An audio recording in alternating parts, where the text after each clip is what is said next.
नमस्कार दोस्तों, मैं हूं राजेश कुमार और आप देख रहे हैं लोकवाणी सीतामढ़ी बिहार। दोस्तों, आज का डेट जो है काफी ज्यादा महत्वपूर्ण होने वाला है क्योंकि महागठबंधन और एनडीए गठबंधन दोनों में काफी ज्यादा हलचल होने वाली है। म- नेता प्रतिपक्ष तेजस्वी यादव दिल्ली से पेशी होकर के अब पटना वापस आ चुके हैं और ऐसी खबर है कि हो सकता है कि आज जो है सीट जो शेयरिंग है कांग्रेस और महागठबंधन के बीच उस पर जो है माथापच्ची खत्म हो। और पहले ही मुकेश सहनी ने बता दिया था कि सारे डॉक्टर दिल्ली में अवेलेबल है, तो वहां पर ही बढ़िया से इलाज होगा। तो और वहां से इलाज का पॉलिटिकल इलाज जो है दिल्ली से करवा करके तेजस्वी यादव पुनः पटना की धरती पर वापस आ चुके हैं। वहीं एक और खबर हलचल मचा रही है, नीतीश कुमार अब जो है पॉलिटिकल रूप से जागरूक हो चुके हैं और नीतीश कुमार ने कुछ ऐसा कारनामा करके दिखाया कि माननीय गृह मंत्री अमित शाह को भागे भागे दिल्ली से पटना आना पड़ रहा है, क्योंकि 16 के बाद अमित शाह का कार्यक्रम था गृह मंत्री का बिहार की धरती पर। लेकिन सुनने में या मीडिया के हवाले से खबर आ रही है कि अमित शाह जी जो है आज ही पटना में वापस आ रहे हैं। इन सभी के पीछे क्या कारण है, किन कारणों से यह सब भूचाल, पॉलिटिकल भूचाल आया है, इन सभी पर मैं एक एक करके आपके साथ जानकारी साझा करता हूं। दोस्तों, मैं अब तक बता दूं, सबसे पहले मैं बात करता हूं महागठबंधन की। महागठबंधन की तरफ से जो है अब तक ओपनली सीट शेयरिंग का जो फैसला है बाहर नहीं आ पाया है। कांग्रेस 65 से ले 60 और 65 के बीच में सीटें मांग रही है। वहीं पर आरजेडी जो है उन्हें 55 या 55 सीट देने के लिए राजी है। दूसरी बात, आरजेडी खेमा में कुछ ऐसे पॉलिटिकल लीडर है जो कि आरजेडी को बहुत ज्यादा सुचारू रूप से आगे बढ़ाए है। वो लोग, उन लोगों को पत्ता साफ होने का खबर मिल रहा है। वो लोग भी पटना में जो है अलग अलग तंत्र मंत्र का इस्तेमाल करके गीत संगीत के माध्यम से, जुलूस के माध्यम से, नारे के माध्यम से, अनशन के माध्यम से तेजस्वी यादव और लालू यादव को मनाने के चक्कर में लगे हुए हैं। सबसे ज्यादा पेच फंसते आ रहा है कांग्रेस और महागठबंधन के बीच सीट शेयरिंग को लेकर के। सीट शेयरिंग में मात्र मात्र 8 से 10 सीटों के बीच का फासला है। 8-10 सीट कांग्रेस ज्यादा चाहती है और 8 और 10 सीट आरजेडी उन्हें कम देना चाहती है। आरजेडी का कहना है कि जिस हिसाब से जनमत होगा उसी हिसाब से आपको सीट दिया जाएगा। और कांग्रेस का यह दावा है कि जनमत जो है, अगर लालू यादव जी से पीछे अगर मुख्यमंत्री की बात किया जाए तो बिहार में कांग्रेस का ही सरकार हुआ करता था। तो इस संग्रह के हिसाब से कांग्रेस इतना सीट चाहती है ताकि वह नेशनल पार्टी की पहचान बरकरार रख सके बिहार में। दूसरी तरफ आरजेडी चाहती है कि जनमत, अभी भी लगता है 2 बार चुनाव हारने के बाद भी तेजस्वी यादव को लग रहा है कि जनमत अभी भी जो है बिहार की जनता का आरजेडी की खेमे में है। ये बात है आरजेडी खेमे की। सीट आज किस हिसाब से किस पॉलिटिकल लीडर को दिया जाएगा, किस विधानसभा से किसको दिया जाएगा, ये सब चीज अभी क्लियर नहीं हो पाया है। दूसरी तरफ हम बात करते हैं नीतीश कुमार की पार्टी एनडीए और बीजेपी की पार्टी के बारे में। तो बीजेपी की पार्टी में कल रात को अचानक से हलचल आ गई जब नीतीश कुमार उठ करके आते हैं और ऑफिस से कहते हैं कि वह सीट लाओ, वह पर्ची लाओ जिसमें मैंने उम्मीदवारों का नाम दिया था। उस उम्मीदवार में से किनको किनको को तुमने टिकट दिया है? क्या निशांत को टिकट दिया है? निशांत का उस सूची में नाम नहीं होता है। नीतीश कुमार सबको बाहर निकालते हैं और वो सारा सूची अपने पास रख लेते हैं। अब यह खबर जैसे ही दिल्ली जाती है कि नीतीश कुमार सूची अपने हिसाब से डील करना चाहते हैं, माननीय गृह मंत्री जी का आगमन जो है आज दिल्ली से पटना की धरती पर होने जा रहा है। उन्हें भनक सता रही है कि नीतीश कुमार जी जो है हमारे साथ गठबंधन तोड़ करके हो सकता है आरजेडी की खेमे में चले जाए। और रात से ही यह मीडिया में यह हलचल तेज हो गई है और कई बार देखा गया कि आरजेडी खेमे के लोग नीतीश कुमार के अगल बगल दिखाई देते नजर आए। अब किन कारणों से घूम रहे हैं, क्योंकि पॉलिटिकल हलचल पटना में ज्यादा है और लोग अगर पानी पीने के लिए भी बाहर निकलते हैं तो उन्हें लगता है कि कोई गठबंधन के लिए बाहर निकल रहा है। इस प्रकार की खबर पटना की धरती से आ रही है। दूसरी तरफ मैं बात करूं नीतीश कुमार के बारे में, तो नीतीश कुमार चाहते हैं कि अब मैं सीट का शेयरिंग, जेडीयू की मैं बात कर रहा हूं, केवल जेडीयू के सीटों का बंटवारा मैं अपने स्तर से करूं, न कि मेरे बीच में कोई हेड बन करके मेरे सीटों का बंटवारा कोई और करे। और नीतीश कुमार इसी कारण से सारा सूची अपने पास ले लिए और हो सकता है जिन उम्मीदवारों का नाम टिकट, जिन उम्मीदवारों को जेडीयू से मिल चुका है वहां पे कुछ फेर बदल किया जा सकता है। ऐसी सब प्रबल संभावना है क्योंकि नीतीश कुमार जो है हमेशा मास्टर गेम चेंजर के रूप में बिहार की धरती पर है। उनको मनाने के लिए माननीय गृह मंत्री अमित शाह जी जो है पटना आ रहे हैं आज। और आज देखिए किस प्रकार का सूचना मिलता है, किस हिसाब से हलचल होती है पटना का, वह सब चीज आपको आगे अवगत करा दिया जाएगा। दूसरी तरफ मैं बात करूं बीजेपी का, तो बीजेपी में जो है कुछ जगह पे सीटों को काट दिया गया है। जैसे कि मैं अब सीतामढ़ी विधानसभा की बात करूं तो सीतामढ़ी विधानसभा में वर्तमान में जीते हुए कैंडिडेट थे मिथिलेश कुमार, और मिथिलेश कुमार को टिकट काट करके अब सुनील कुमार पिंटू को कर दिया गया है। अब सुनील कुमार पिंटू मीडिया में आकर भी बयानबाजी कर रहे हैं, स्टेटमेंट दे रहे हैं कि मैं पहले जेडीयू में था और मेरा पॉलिटिकल पलायन हुआ था जेडीयू में। सुनील कुमार पिंटू की ये वाणी है कि मेरा पॉलिटिकल पलायन जेडीयू में हुआ था, अब मेरी घर वापसी बीजेपी में हो रही थी। यह कोई बड़ा फेरबदल नहीं है। और सांसद इससे पहले थे 2024 के चुनाव से तक वो सांसद सीतामढ़ी के रह चुके हैं। तो यह कह करके उन्हें सांसद के सीट से हटाया गया था कि अगली बार विधानसभा में जो है सीतामढ़ी से आपको सीट दिया जाएगा और आपको तब तक जो है आप इस पद को जेडीयू के खाते में डाल दिया गया था। अभी वर्तमान में देवेश चंद्र ठाकुर जी यहाँ से सांसद है, अब जो है सुनील कुमार पिंटू यहाँ से विधायक की रेस में सबसे ज्यादा आगे चल रहे, ऐसी प्रबल संभावना है।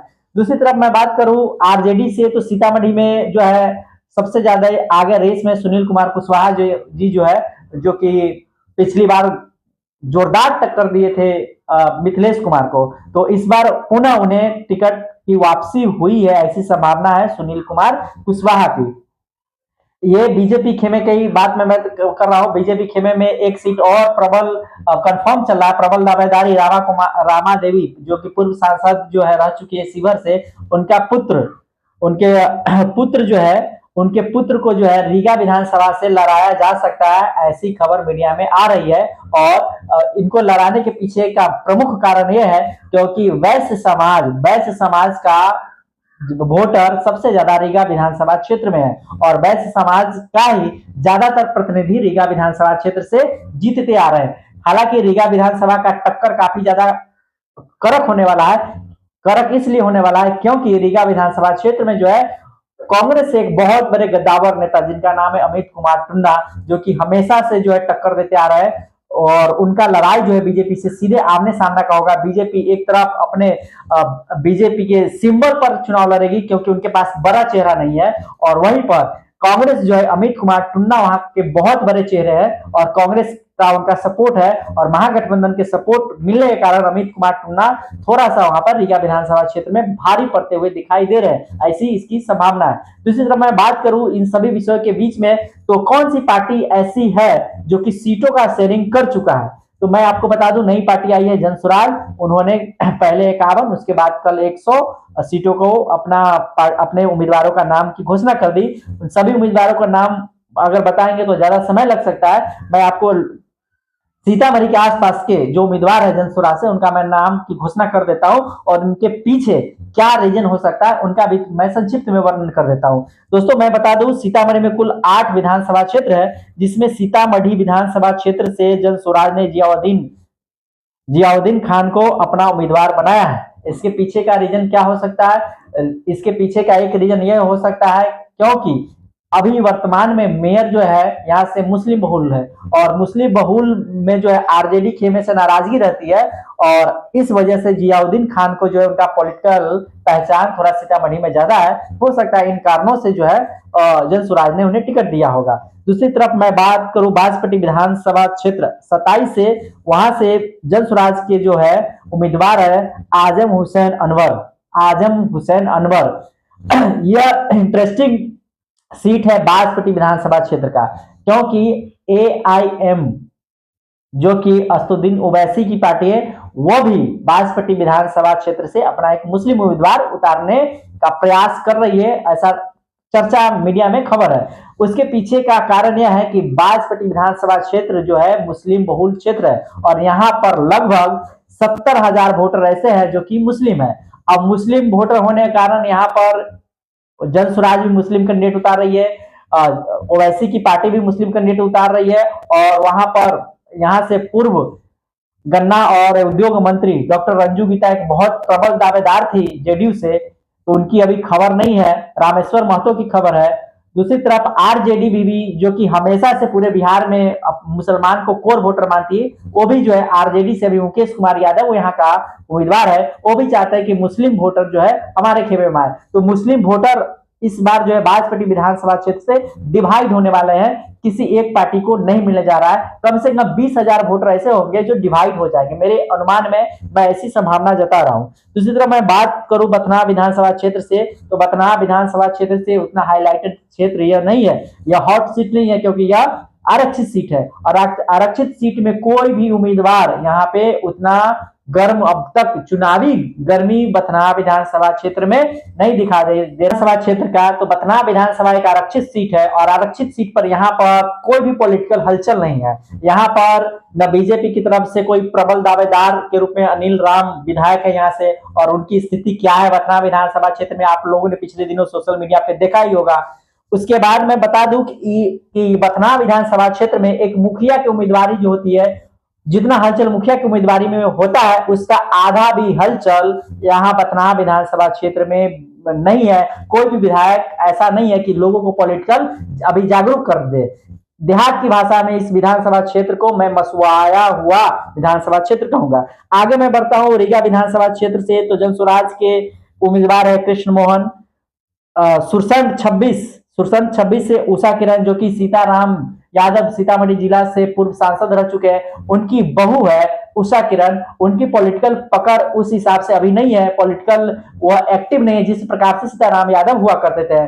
उनका परिवार जरूर ही पॉलिटिकल सह में गुजारे हुए हैं, पॉलिटिकल है, लेकिन उषा किरण कितना दबदबा बना पाती है यह देखने का विषय होगा। दूसरी बात मैं बात करूं रूनी सैदपुर 29 से जन स्वराज के उम्मीदवार होंगे विजय कुमार शाह। क्योंकि विजय कुमार शाह को इसलिए बनाया गया है क्योंकि वहां पर रूनी सैदपुर जो है वैश्य बहुल क्षेत्र में आता है। बेलसंड में जो है अभी तक जन स्वराज ने उम्मीदवार घोषित नहीं किया है, हो सकता है वहां पर संजय गुप्ता अभी आरजेडी खेमे से विधायक है और वह वैश्य है, तो हो सकता है ऐसी संभावना है कि जन स्वराज काफी माथा पीछी करने के बाद, काफी ज्यादा मंथन करने के बाद एक वैश्य उम्मीदवार वहां पे उतारे। उसके बाद मैं बात करूं परिहार की, तो परिहार भी एक प्रकार से मुस्लिम और यादव बहुल क्षेत्र और वैश्य बहुल क्षेत्र के रूप में जाना जाता है परिहार विधानसभा का क्षेत्र। लेकिन ऐसी हलचल है कि वहां से जन स्वराज उम्मीदवार जो है इस बार कुशवाहा को उतारे, इसका अभी तक नामों की घोषणा जन स्वराज ने नहीं किया। अभी वर्तमान में परिहार विधानसभा क्षेत्र से जो है गायत्री देवी बीजेपी खेमे से विधायक बनी हुई है।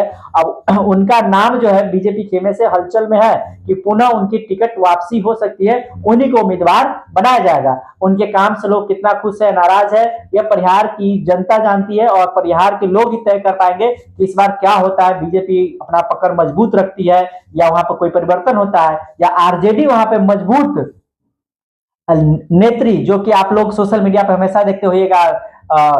संजय प्रमुख का नाम आप लोगों ने देखा होगा, संजय प्रमुख भी मेहनत कर रहे थे, उनसे ज्यादा मेहनत घर घर जाकर आंगन में बैठ करके एक नेत्री है जिसका नाम है रितु जायसवाल, वो भी कर रही थी परिहार विधानसभा क्षेत्र में।